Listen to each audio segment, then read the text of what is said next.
And then we will move to something a little more complicated, where these forces are going to be at right angles to each other. Right, we have Q2 in that corner there that's negative, and we know that that Q2 compared to Q1, it's going to be attracted, right? That these two are going to pull towards each other. And if we keep looking, Q2 would also be attracted to Q3, right? They would be attracted. And then you could even go further and say, well, Q1 would be repelled from Q3, but because we want to know the net force on Q2, all we care about are these forces that are pulling it to the right and pulling it down. We're ignoring these forces and ignoring these forces. We're just focused on that red force to the right on Q2 and that brown force that's down on Q2. Right, because Q2 is attracted to Q3 because they have opposite charges, and it's also attracted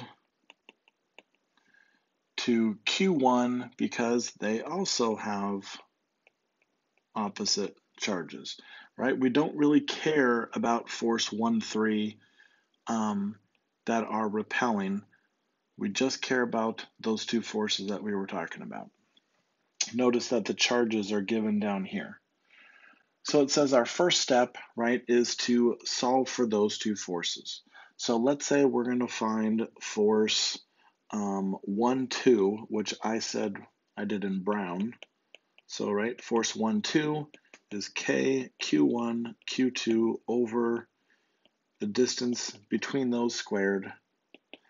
So our constant 9 times 10 to the 9th, put in our charge of Q1, right, which is here, 6 times 10 to the negative 19th. Our Q2 is, what, 2 times 10 to the negative 9th. Oops, that's not 19th. That's just 9 over the distance between them, 3 squared. So that force comes out to be 1.2 times 10 to the negative 8th newtons.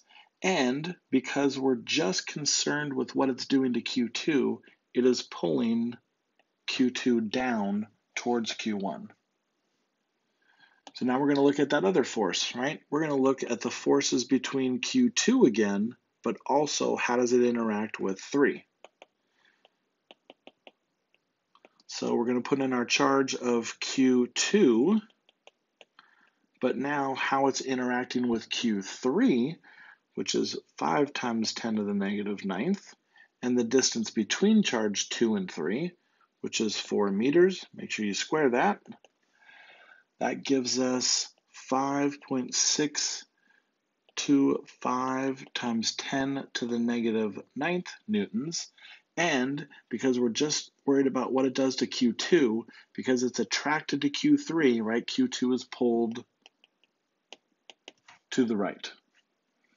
Well, now we know we have a force, right, that is being pulled to the right and down.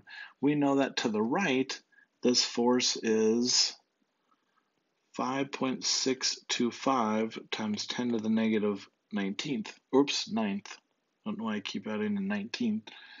And then our force down, right, is this 1.2 times 10 to the negative 8th newtons. So we need to find what is the net force on our charge 2.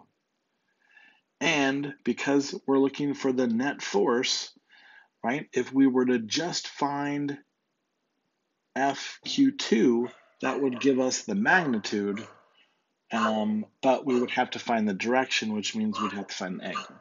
Right, so we know we can find the direction by doing a squared plus b squared equals c squared. So 5.625 times 10 to the negative 9th squared plus 1.2 times 10 to the negative 8th squared equals our net force squared. And that net force on charge 2 comes out to be 1.33 times 10 to the negative 8th newtons, right? That is only the magnitude. It didn't ask for just the magnitude, it asked for the net force, so we have to find the direction, which means I need to do the inverse of tan, right? Because the inverse of tan is opposite, 1.2 times 10 to the negative 8th, over adjacent, 5.625 times 10 to the negative 9th, and that will give me what theta is, right? That'll give me that angle.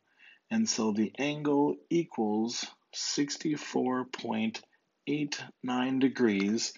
And because in the problem, they don't talk about it being north, south, east, west, I'm not going to use those directions because this here, if you think of a graph, right? If this was the y-axis, this would be positive y and negative y, and this is the negative x and the positive x, then, right, let me see, pick what color I want here. Then this line, right, goes in the positive x direction, and we are below it, so I'm going to say I'm 64.89 degrees below the positive x axis. This and this is my net force on charge Q2. We've got one more. This last one is a pretty typical problem, but I am going to save that for the next video. It is the last homework problem that you have to do on this stuff, so you'll want to watch this and then do the last homework problem in Coulomb's Law 2, not Coulomb's Law 1 homework.